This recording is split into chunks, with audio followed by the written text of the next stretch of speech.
Stupid Genius. Welcome to the Stupid Genius and today we are going to talk about scalp. क्या होता है scalp? Okay, scalp क्या होता है? वही खोपड़ी को ढकने वाली चीज़, ठीक है. एंड मज़े की बात तो ये है कि the mnemonic for the scalp is, अच्छा स्कैल्प ये है ना, राइट. तो इसमें 5 लेयर्स होते हैं. और बोला मज़े की बात ये है कि the mnemonic for the scalp is scalp itself, कि है CALP, ठीक है. नाम भी ऐसे ही है. तो काफ़ी मुझे पता है तुम लोगों ने कॉलेज में पढ़ लिया है, बट अगर मैं अपनी बात बताऊं तो मैंने हमेशा ये बोला है कि जब भी हम कोई भी बॉडी के टिश्यू पढ़ते हैं, राइट, कोई भी बॉडी पढ़ते हैं, पार्ट ऑफ द बॉडी पढ़ते हैं, तो हम क्या पढ़ते हैं? पहले there is a skin, right, and there is superficial fascia and there is a deep fascia and there is a, यही पढ़ते हैं ना. उसके बाद नीचे अंडरलाइन मसल्स वगैरह पढ़ते हैं, राइट. तो अगर स्कैल्प में भी देखा जाए ना तो काइंड ऑफ सिमिलर प्रेजेंटेशन ही होता है. स्किन होगा, superficial fascia, deep fascia and then underline structures. तो अगर मैं ध्यान से तुम्हें बताने की कोशिश करूँ तो ऐसे होता है स्किन, राइट. उसके बाद सुपरफिशियल फेशिया आनी चाहिए, पर यहाँ पे कनेक्टिव टिश्यू होती है. पर अगर तुम ध्यान से देखो तो superficial fascia is nothing but a fat and connective tissue is nothing but also a fat, right. So this is also superficial fascia kind of things. मैं तुम्हें यहाँ दिखाता हूँ, ये देखो, राइट. तो this is first layer, second, third, ये पतली वाली ग्रीन कलर की third layer, and this is fourth and this is fifth layer, right. तो first layer is a skin, we all know the first layer is a skin. Second layer is a connective tissue और the superficial fascia. हमें पता है ना, superficial fascia is nothing but a fat, right. और connective tissue भी क्या करता है? एक दूसरे को कनेक्ट करता है. So there is a connective tissue, C से कनेक्टिव टिश्यू. स्कैल्प में और आगे आता है SCA के बाद आता है डीप, मतलब सुपरफिशियल फेशिया के बाद आता है डीप फेशिया. और डीप फेशिया को हम कैसे याद कर सकते हैं? कहीं एपोन्यूरोसिस. और मैंने आपको सिखाया था कि एपोन्यूरोसिस का मतलब क्या होता है? Like thin sheet of fibres, like जैसे कि कैसे समझाऊँ, एक होता है हमारा टेंडोन, राइट. तो टेंडोन क्या होता है? रॉड लाइक स्ट्रक्चर होता है ना. जैसे ये मसल हो गया, कोई भी हमें इधर ब्रेकियालिस ले, कोई भी मसल ले, उसका इंसर्शन टेंडनस होता है. एक होता है एपोन्यूरोसिस टाइप का इंसर्शन, राइट, एपोन्यूरोसिस टाइप का इंसर्शन. तो आप इसको डीप फेशिया जैसे याद कर सकते हो, राइट. तो aponeurosis is like a deep fascia. So skin, superficial fascia and deep fascia. तो skin, connective tissue, aponeurosis, right. और आता है थर्ड लेयर, आता है लूज एरियोलर टिश्यू. अच्छा, जो हमारी जो हेड होती है ना, जो सॉरी बोल रहा हूँ, स्कैल्प होता है, वो मूवेबल होता है. तो अगर आप ऐसे सर रख के ऐसे करो तो आपके बाल सारे क्या करेंगे? मूव करेंगे. तो ये किसकी वजह से हो रहा है? इसकी वजह से, लूज एरियोलर टिश्यू की वजह से. You know, loose areolar tissue is also connective tissue, पर ये लूज होता है. पर ये वाला जो ये वाला जो कनेक्टिव टिश्यू है ना, ये वाला, this connective tissue is kind of dense connective tissue. तो ऊपर वाला डेंस कनेक्टिव टिश्यू है और नीचे वाला लूज कनेक्टिव टिश्यू है, जो कि एरियोलर टिश्यू है. एंड फिफ्थ इज, हम अब स्कल के पास आ गए. तो स्कल के ऊपर वाला यानी कि पेरीफेरी वाला, तो पेरी क्रेनियम. क्रेनियम स्कल का क्या बोलते हैं? क्रेनियम बोलते हैं ना. तो क्रेनियम के जस्ट ऊपर क्या होगा? पेरीक्रेनियम. क्रेनियम के जस्ट नीचे क्या होगा? Endocranium, right. So pericranium and endocranium, right. ये डूरल वीनस साइनसेस है, राइट.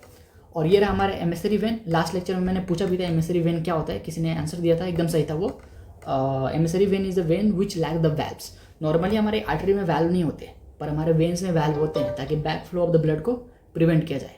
पर एमिसरी वेन्स ऐसे वेन्स होते हैं जिसमें वैल्व नहीं होते. दैट्स वाई अगर अंदर प्रेशर इंक्रीज हो गया क्रेनियम में तो ब्लड बाहर जा सकता है, राइट. अगर अंदर प्रेशर डिक्रीज हो गया तो ब्लड बाहर से अंदर भी आ सकता है. तो this is the advantage of the emissary veins.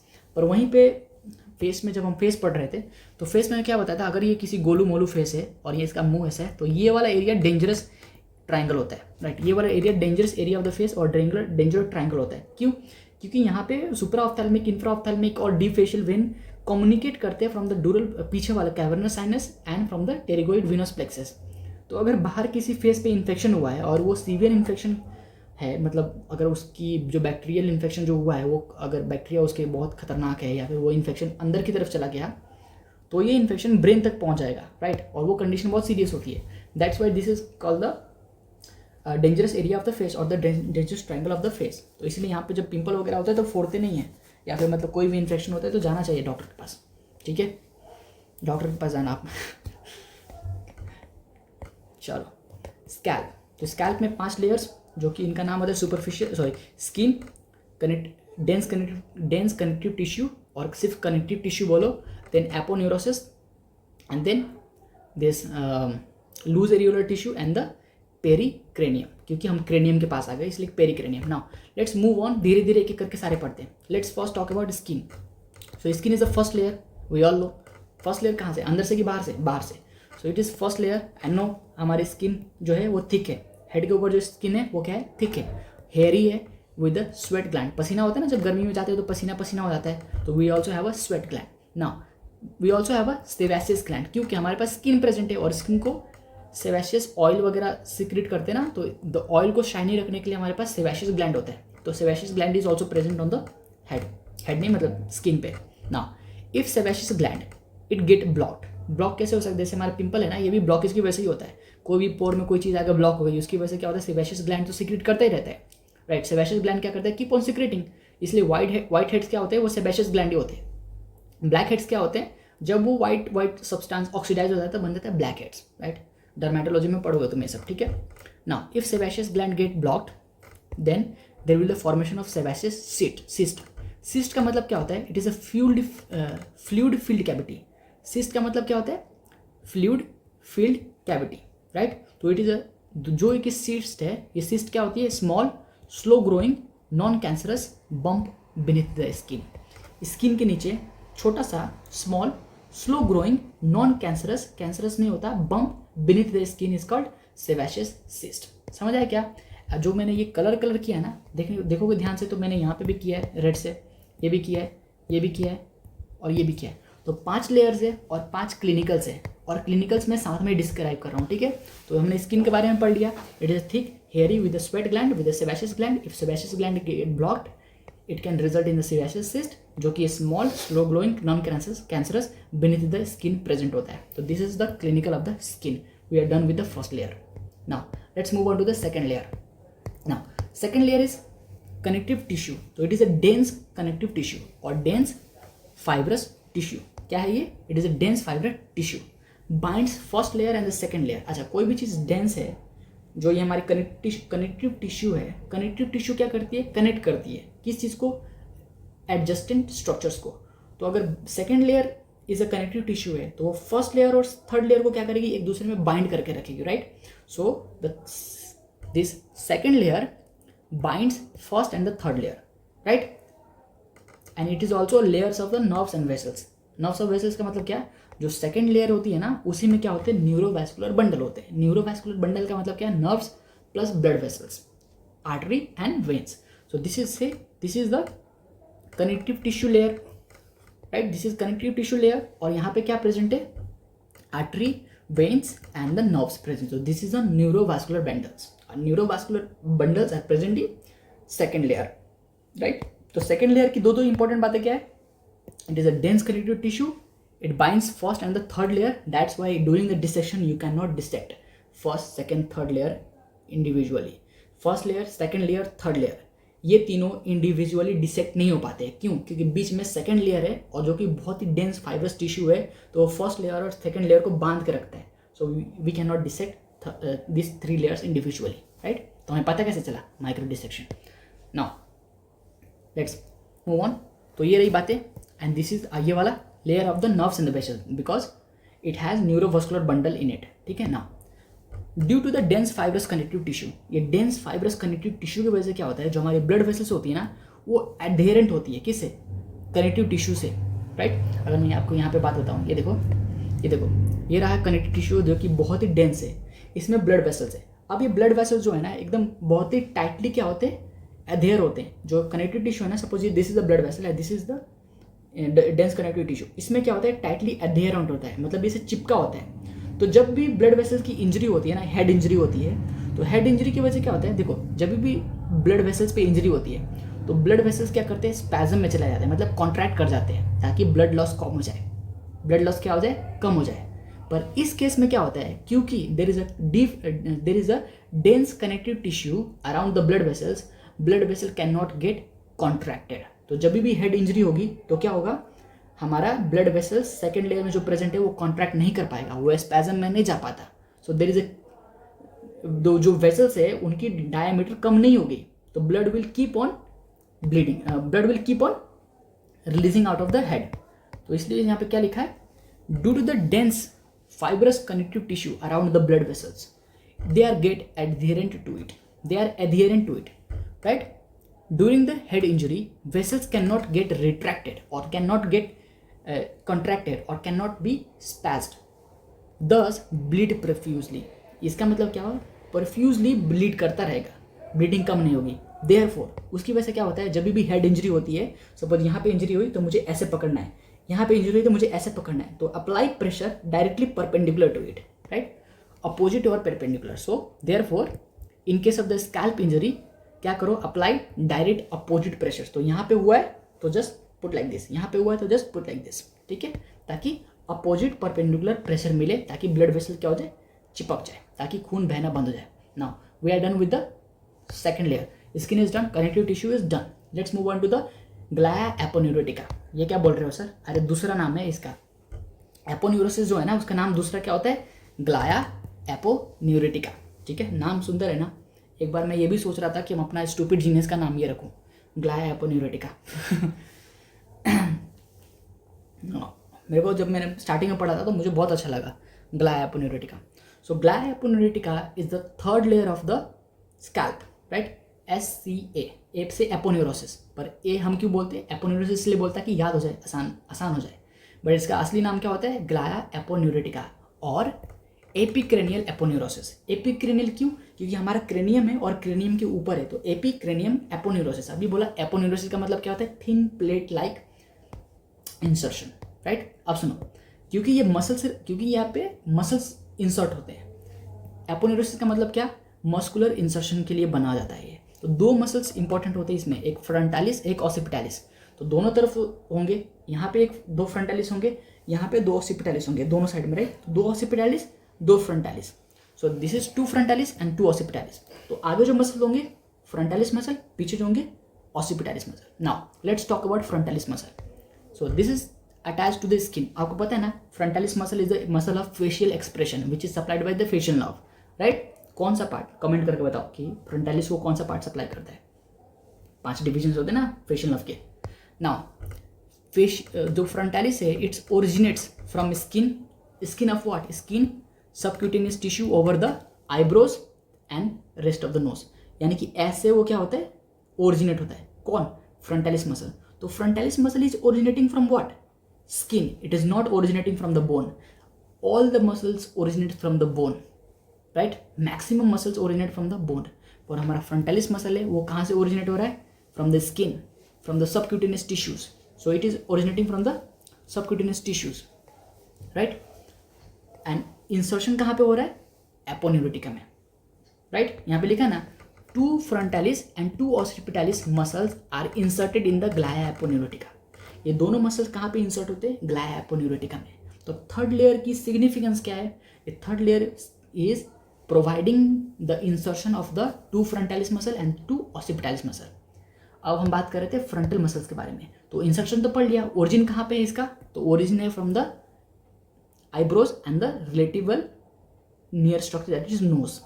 तो these are the origin of the frontalis muscle. अच्छा, ऑसिपिटालिस कहाँ से ओरिजिनेट होता है? पीछे जो न्यूक्ल लाइन होती है ना, हमारा nuchal line, superior nuchal line, horizontal nuchal line and greater nuchal line. वहाँ पे क्या होता है? जो सुपेरियर न्यूक्ल लाइन्स होती है ना हमारी, वहाँ पे क्या होता है? इसका ओरिजिन होता है. किसका? ऑसिपिटल मसल्स का, राइट? अगर तुम्हें स्कल नहीं पढ़ा ना, स्कल की एनाटॉमी तुम्हें नहीं आती, तो you can not understand this point. ठीक है, you have to know skull anatomy, skull osteology to know the origin of the occipitalis muscle. पीछे लाइन्स होती है स्कल बोन पे, तो वहाँ पे उसको बोलते हैं न्यूक्ल लाइन्स. नाउ ये हो गया आपको. अब आते हैं क्लिनिकल के ऊपर. किसका क्लिनिकल? ग्लाया एपोन्यूरोटिका का clinical. So see, if this is a human, जिसका हम लैटरल व्यू देख रहे हैं, यहाँ पे क्या है? ये ग्रीन कलर की जो दिख रही है ना, this is the third layer. Third layer क्यों? क्योंकि ये एपोन्यूरोसिस है. और ये देखो ब्राउन कलर की, तो ब्राउन कलर का क्या होता है? ब्राउन कलर का मसल होता है, right? So this is the muscle जो कि फ्रंटालिस है. दिस इज द मसल जो कि ऑसिपिटालिस है, राइट? ऑसिपिटालिस कहाँ से ओरिजिनेट होगा? यहाँ से, जहाँ पे सुपेरियर न्यूक्ली लाइन होगी, राइट? और इंसर्ट कहाँ पे होगा? एक मिनट, इसको मैं लिख ही देता हूँ और ना तो फिर से रोओगे. ये देखो, गेटिंग इट? कि हमारा जो ऑसिपिटैलिस मसल था वो पीछे सुपेरियर न्यूक्लियल लाइन से ओरिजिनेट होता है, राइट, और इंसर्ट कहाँ पे होता है, from into the galea एपोन्यूरोटिका। But जो हमारा फ्रंटालिस मसल है वो ओरिजिन कहाँ पे हुआ, सबक्यूटेनियस टिश्यू से, और इंसर्ट कहाँ पे हुआ, ग्लाया एपोन्यूरोटिका में। That's why in case of the head injury, अगर हेड इंजरी हो गई आपकी तो क्या होता है, यहाँ पे देखो ये गैप रह गया, क्योंकि ये देखो यहाँ पे ये मसल बोन से अटैच हो गई है, तो यहाँ पे जो ये था ये इंक्लोज स्ट्रक्चर बन गया, पर यहाँ पे ये बोन से अटैच नहीं हुआ, ये ऊपर ही ऊपर रह गया, स्किन के ऊपर ही रह गया ये वाली मसल। तो ये वाली स्पेस क्या हो जाती है, खाली हो जाती है। दिख रहा है आपको, ये इसके बीच में जो स्पेस है वो खाली रह जाती है, right. So here third layer is not attached to bones anteriorly, right. Now so blood get accumulated outside the eyes. Suppose यहाँ पे हेड इंजरी हो गई, suppose in case of the injury of the third layer, जैसे third layer की injury हो गई, third layer की injury मतलब क्या, ग्लाया एपोन्यूरोटिका की इंजरी हो गई, तो ब्लड वेसल्स क्या हो जाएंगे, डैमेज हो जाएंगे उस एरिया में। तो उस एरिया में अगर ब्लड वेसल डैमेज हो गए तो ब्लड लीक होगा, तो ब्लड लीक होकर जाएगा किधर, blood will come and accumulate around the eyes. आंखों के आगे क्या होते हैं, आगे एक्यूमुलेट हो जाते हैं, इसको बोलते हैं ब्लैक आइज, राइट। वो काली काली आंखें हो जाएंगी उनकी, ठीक है। तो वो काली काली आंखें, वो गोरे गोरे बाल। चलो गोरे गोरे बाल, गोरे बाल किसके होते हैं, चाइनीज। चलो so we got that. Third layer की इंजरी जब भी हुई तो क्या होता है, पीछे की तरफ तो ब्लड एक्यूमुलेट हो नहीं सकता, आगे की तरफ स्पेस है, क्योंकि आगे की तरफ जो फ्रंटालिस मसल है वो बोन से अटैच ही नहीं है, वो तो सबक्यूटेनियस स्किन से अटैच है, सबक्यूटेनियस लेयर एंड स्किन से अटैच है। तो आगे वाली लेयर ओपन है, तो ब्लड क्या होता है, आंखों की तरफ एक्यूमुलेट हो जाता है और उनकी आंखें काली काली हो जाती है। तो that's why they are called black eyes. काले और गोरों में फर्क क्या पहचानो तुम। मजाक कर रहा था भाई, रेसिस्ट नहीं हूँ मैं, हूँ बहुत बड़ा हूँ। So we are done with the third layer. कौन कौन सा, we are done with the skin, connective tissue and the galea aponeurotica. Let's talk about the fourth layer which is also known as the dangerous layer of the scalp. क्या, dangerous layer of the scalp. ठीक, तो fourth layer, अच्छा इसका clinical क्या है ना, इसका clinical क्या है, ग्लाया एपोन्यूरोटिका का क्लिनिकल क्या है, ये वाला है ना, और इसका क्लिनिकल क्या है, सेकेंड लेयर का क्लिनिकल क्या है, ये वाला, ब्लीड प्रोफ्यूजली। फर्स्ट लेयर का क्लिनिकल क्या है, सेबेशियस सिस्ट, ठीक है। Now let's move on to the fourth layer. Okay, fourth layer is loose connective tissue. Loose क्या होता है, एरियोलर टिश्यूज होते हैं। This is also known the dangerous layer of the scalp. क्यों होता है, because this space gives location for the pathway of the emissary veins. क्या बोल रहे हो सर, ये देख यहाँ पे ये लिखा है कि जो एमिसरी वेन्स है ना वो फोर्थ लेयर से होके जाती है सेकंड लेयर में। तो तुम कहोगे यार बीच में सर थर्ड लेयर भी तो आती है। अरे थर्ड लेयर एक एपोन्यूरोसिस है, तो थर्ड लेयर बहुत पतली होती है, ठीक है। Third layer is very thin, तो वहाँ से कोई चीज़ जाए ना जाए दोनों बराबर ही है। तो फोर्थ लेयर थोड़ा सा स्पेस होता है, तो fourth layer gives space for the emissary veins to move from here, मतलब कैवर्नस साइनस या फिर dural venous sinus to second layer. Second layer में जाता है ना न्यूरोवास्कुलर बंडल, तो ये स्पेस देता है ऊपर जाने के लिए, राइट। अब सोचो, मैं ये बोल रहा था यहाँ द क्लिनिकल्स में, so this provides the location for the pathway of the emissary veins from the cavernous sinus to the second layer. Therefore it will decrease the intracranial space in case the hypertensive condition. क्या बोल रहा हूँ मैं, कि अगर suppose आपको hypertension condition है या फिर आपके इंटरक्रेनियल प्रेशर क्या हो गया, बहुत ज़्यादा हो गया, आपकी ब्रेन में प्रेशर बहुत ज़्यादा हो गया है। तो अगर ब्रेन में प्रेशर बहुत ज़्यादा हो गया तो ब्लड फ्लो तो डैमेज कर देगा स्ट्रक्चर। तो एमिसरी वेन्स क्या करते हैं, यहाँ से ब्लड क्या करते हैं, बाहर भेज देते हैं। मैंने बताया ना कि जब भी इंटरक्रेनियल प्रेशर जब बढ़ता है तो वेन्स ब्लड कहाँ चला जाता है, बाहर, आउटसाइड। किसकी मदद से, एमिसरी वेन्स की मदद से। तो एमिसरी वेन का जो हमें अगर क्लिनिकल पूछे ना तो यही लिखना होता है, ठीक है, कि emissary veins help in reducing the intracranial pressure. Now, see, therefore, it will decrease the intracranial pressure in case of the hypertension condition. Now, क्या लिखा है, मैं इमेजिन कर लेते थोड़ा सा। Fourth layer of the emissary vein is damage, मतलब जो फोर्थ लेयर है जिसमें लूज एरियोलर टिश्यू में बोल रहा हूँ, अगर फोर्थ लेयर डैमेज हो गई so it will increase the intracranial pressure. इसका मतलब क्या, कि अगर सपोज मैंने ये वाली लेयर डैमेज कर दी, तो ब्लड बाहर नहीं जा पाएगा, तो इंट्राक्रेनियल प्रेशर इंक्रीज हो जाएगी, है ना। ये इसकी क्लिनिकल है, ठीक है। और दूसरी वाली भी सेम लिख सकते हो। So we are done with the fourth layer जो कि dangerous layer of the scalp है। और इसका एक और इम्पॉर्टेंट बात, ये जो आपका हेड ऐसे हिलता है ना, साहब आपके बाल जो हिलते हैं वो फोर्थ लेयर की वजह से है, क्योंकि it is a loose areolar tissue, इसलिए हिलता रहता है। नाउ कहाँ पे हम फिफ्थ लेयर पे हैं। ओके सी, ये जो ब्लैक ब्लैक ब्लैक बनाया ना मैंने, इसको चेंज कर लेते हैं। ये जो ब्लैक ब्लैक बनाया ना मैंने, ये क्या है, क्रेनियम है, ये बोन्स है, जो हमारा स्कल है ना, स्कल बोन्स है। अब सुनो, स्कल बोन में क्या है, एक आउटर मेम्ब्रेन है, एक इनर मेम्ब्रेन है। आउटर मेम्ब्रेन क्या बोलेंगे, पेरिक्रेनियम, पेरिफेरल, क्रेनियम के पेरिफेरे में है ना, तो पेरिक्रेनियम। अब उसके अगर अंदर होगा तो क्या बोलेंगे, एंडोक्रेनियम। तो अंदर वाले को एंडोक्रेनियम, बाहर वाले को पेरिक्रेनियम, राइट। अब सुनो, हमें पता है दो क्रेनियल बोन के बीच में क्या होता है, सूचरल जॉइंट्स होते हैं। So this is one cranial bone, this is another, and this one is a sutural joint, right. Sutural joint, sutural joint. Now अब सुनो, अगर इन केस आपका सब पेरीऑस्टियल इंजरी हो गया, अगर मैं ये बोल रहा हूँ कि ये है ना पेरिक्रेनियम, ये पर्पल कलर का जो स्ट्रक्चर दिख रहा है ना, ये पेरिक्रेनियम है। अगर इसके नीचे क्या हुआ, हैमरेज हो गया, मतलब अगर चोट लग गई, ब्लीडिंग होने लगा, तो ये जो ब्लीडिंग है ना, इसको बोलते हैं सब पेरीऑस्टियल ब्लीडिंग। सब पेरीऑस्टियल मतलब कि सब का मतलब नीचे, पेरीऑस्टियल का मतलब इस मेम्ब्रेन के नीचे, ऑस्टियम, ऑस्टियम का नीचे मतलब बोन्स के अंदर अगर ब्लीडिंग होने लगी तो क्या हुआ, they are bounded by the sutures. See, ये स्ट्रक्चर क्या है, bounded by the sutures.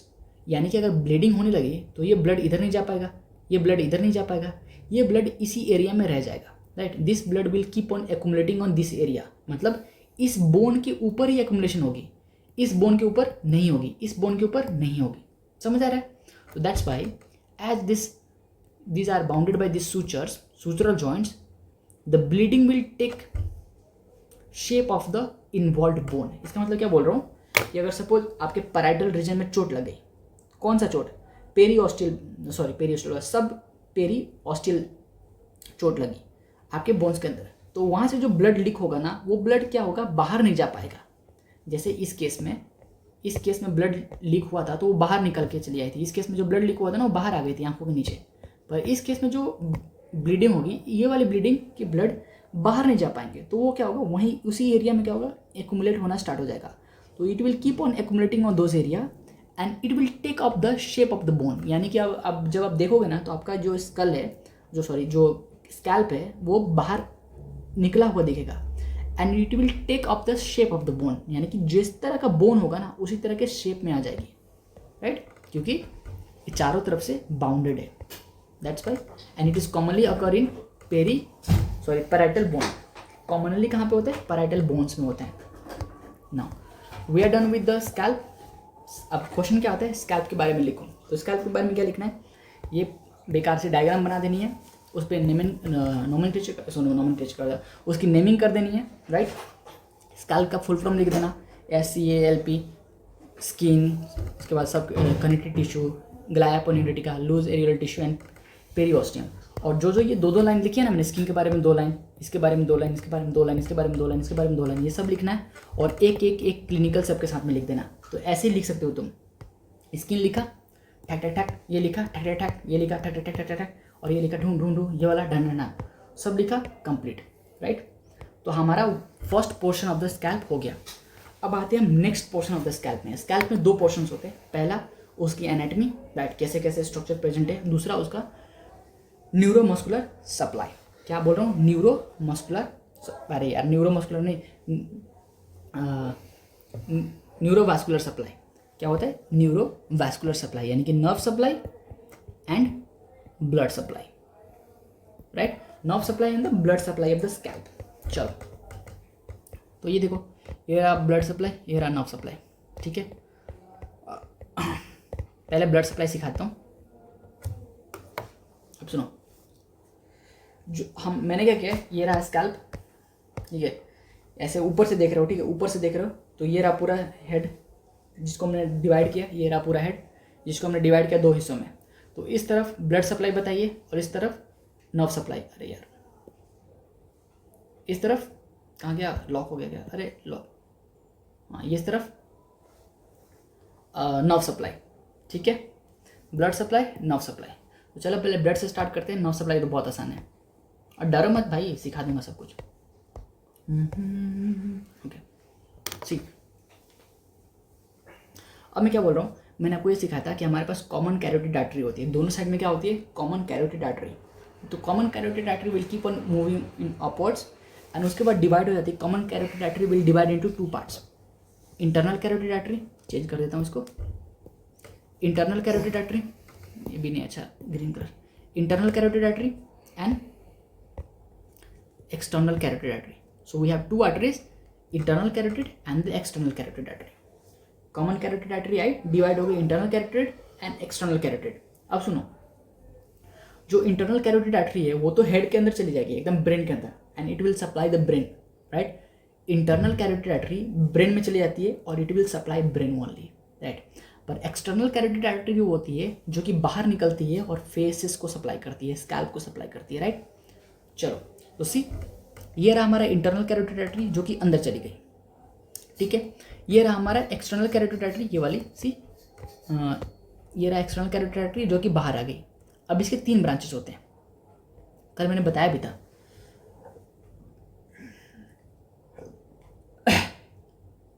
Sorry, तो ये रहा हमारा ईयर, ठीक है, ईयर, ये रहा हमारा ईयर, ये रहा हमारा आंखें। चलो अब मेरी तरफ देखो, ये डायग्राम छोड़ो थोड़ी देर, मेरी तरफ देखो, हमारे पास 5 आर्टरीज है। कितनी आर्टरीज है? 5 आर्टरी जो कि स्कैल्प को सप्लाई करती है, 5 इधर से 5 इधर से, 5 आर्टरी। नाम क्या होता है? पहले आंखों के पास आते हैं, तो यहाँ पे 2 आर्टरीज होती है। कौन कौन सी? एक तो सुप्राट्रॉक्लियर आर्टरी और एक होता है सुप्रा ऑर्बिटल आर्टरी। ये ऑर्बिट है ना, तो ऑर्बिट के ऊपर जो होगा सुप्रा ऑर्बिटल। तो पहले सुप्राट्रॉक्लियर एंड देन सुप्रा ऑर्बिटल, आगे की 2 हो गई। ये कौन कौन सी? सुप्राट्रॉक्लियर एंड सुप्रा ऑर्बिटल, आगे की 2। साइड में क्या होता है? हमें पता है कि ये टेम्पल रीजन है, तो टेम्पल रीजन से जो आर्टरी जाएगी superficial temporal artery, temple region से जो आर्टरी जाएगी सुपरफिशियल टेम्पोरल आर्टरी। ये ऑरिकल है, ऑरिकल के पीछे एक आर्टरी होगी पोस्टेरियर ऑरिकुलर आर्टरी। ऑरिकुलर के पीछे तो पोस्टेरियर है ना, और पोस्टेरियर है और ऑरिकुलर के पास है तो पोस्टेरियर ऑरिकुलर आर्टरी। एक ऑसिपिटल रीजन से आती है तो उसको बोलते हैं ऑसिपिटल आर्टरी, राइट। तो ये 2 आर्टरी सुप्राट्रॉक्लियर एंड सुप्रा ऑर्बिटल, इधर वाली superficial temporal artery, posterior auricular artery and the occipital artery, ठीक है। अब सुनो, ये जो आगे के 2 थे ना, they are the branches from the internal carotid artery, और ये साइड के जो 3 है ना, they are the branches from the external carotid artery. See, ये पीछे के जो 3 है they are the branches from the external carotid artery. पर ये जो 2 है ना, supratrochlear and supra orbital, they are coming from inside. See, they are coming from the inside, तो दे are coming from the orbit, right. तो ये क्या है?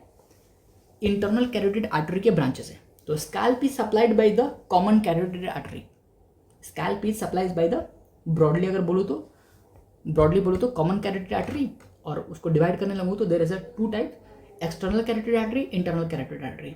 एक्सटर्नल के 3 ब्रांचेस होते हैं, superficial temporal artery, posterior auricular artery and occipital artery, और internal के 2 आर्टरीज होते हैं, सुप्राट्रॉक्लियर एंड सुप्रा ऑर्बिटल। चलो नाउ सी, ये हो गया हमारा आर्टेरियल सप्लाई पूरा। ध्यान से देखो यहाँ पे, ये दोनों ब्रांचेस और ये दोनों ब्रांचेस, ये तीनों ब्रांचेस, ठीक है। अब मूव करते हैं हम ये वाले, ये नर्व्स के ऊपर। ये पूरे 10 नर्व्स होते हैं। डरो मत, भागो मत, ना डरो ना भागो, याद करा देता हूँ, ठीक है। अब सुनो, मेरी तरफ देखो, प्यास लगी बहुत जोर से। 10 इंपॉर्टेंट नर्व्स होते हैं। कितने नर्व्स होते हैं? 10। सो देयर आर 10 नर्व्स जो कि सप्लाई करते हैं स्कैल्प को। 10 इधर 10 इधर, जैसे आर्टरी में थी ना, 5 आर्टरी इधर 5 आर्टरी इधर, वैसे ही 10 आर्टरी, 10 नर्व इधर 10 नर्व इधर, राइट। अब सुनो, ये रहा हमारा कान। कान के आगे 5 नर्व होती है, कान के पीछे 5 होती है, तो 5 ऑन द आगे 5, कान के आगे 5 नर्व्स, कान के पीछे 5 नर्व्स, ठीक है।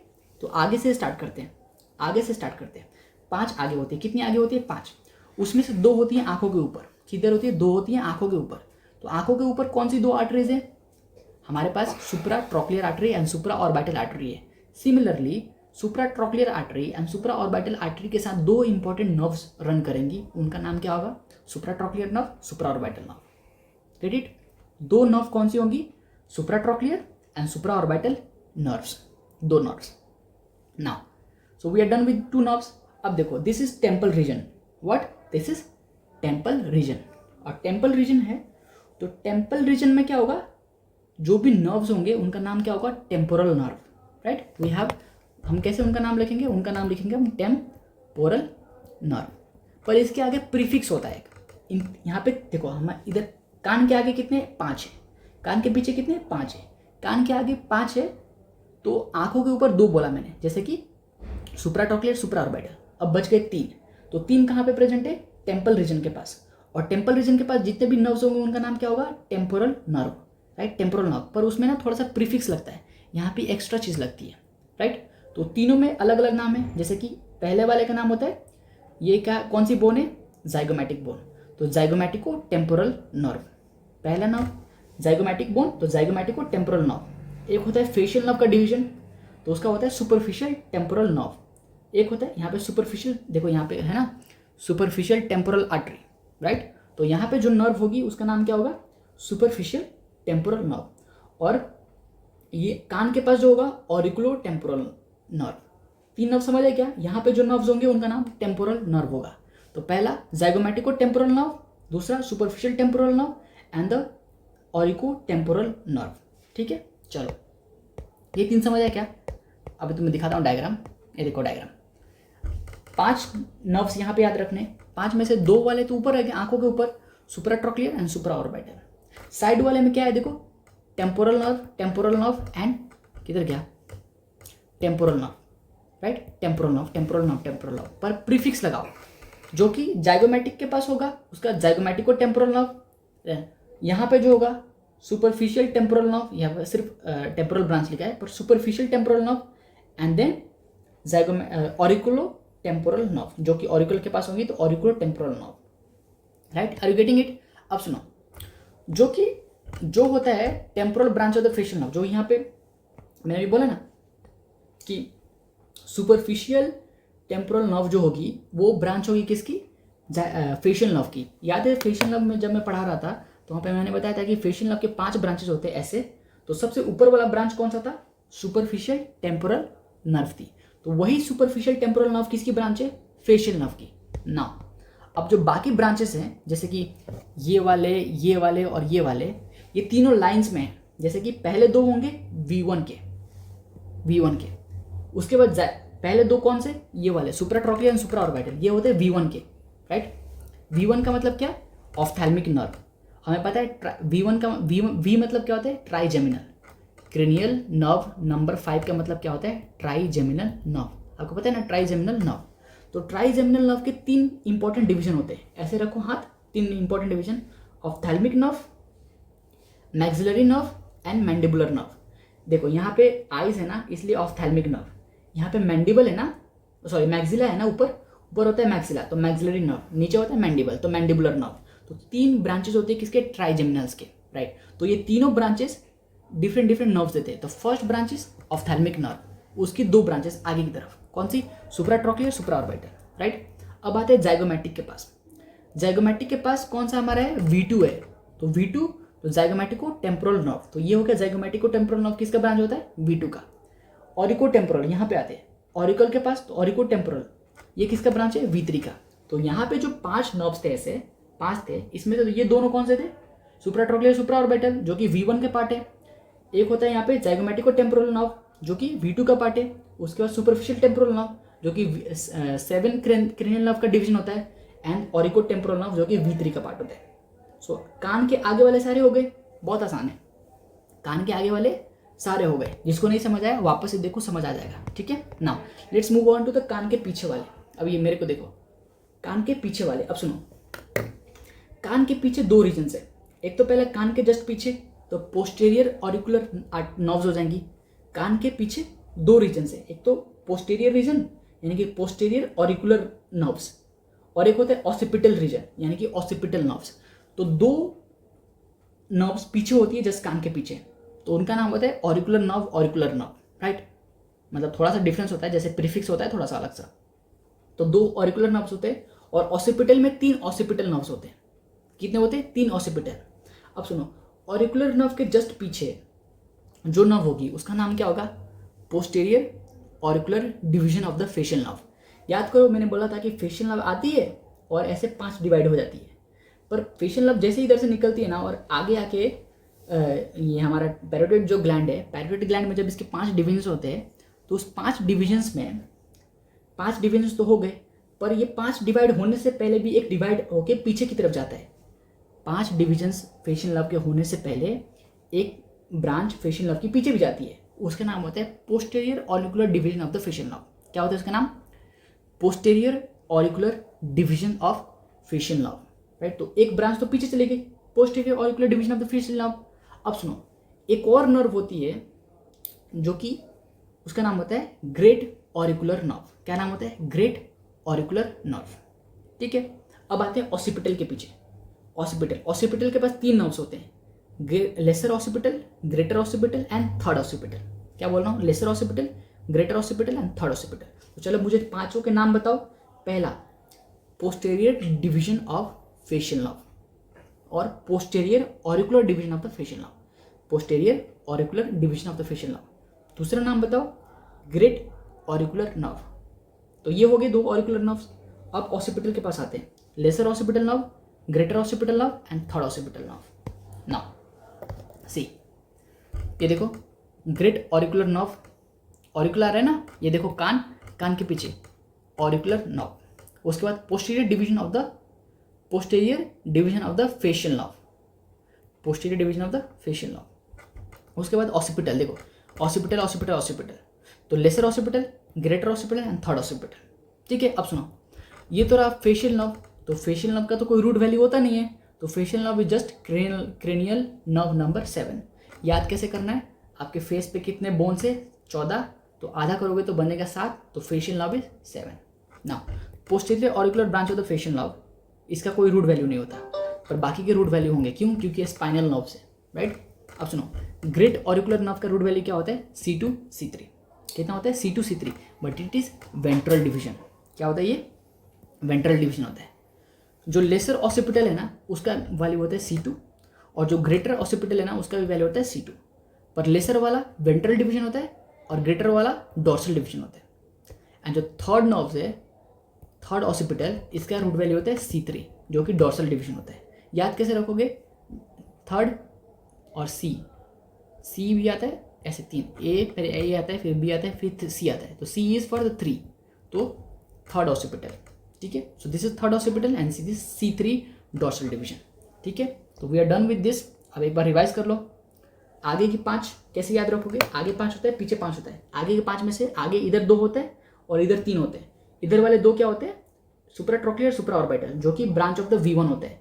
उसके बाद इधर जाइगोमैटिको टेम्पोरल, जो कि ब्रांच ऑफ V2 होता है। उसके बाद सुपरफिशियल टेम्पोरल नर्व, जो कि division of the branch of the 7th nerve होती है। उसके बाद ऑरिकुलर टेम्पोरल नर्व, जो कि ब्रांच ऑफ V3 होती है, राइट। पीछे आते हैं कान के पीछे, यहाँ पे 2 होता है, फिर 3 होता है।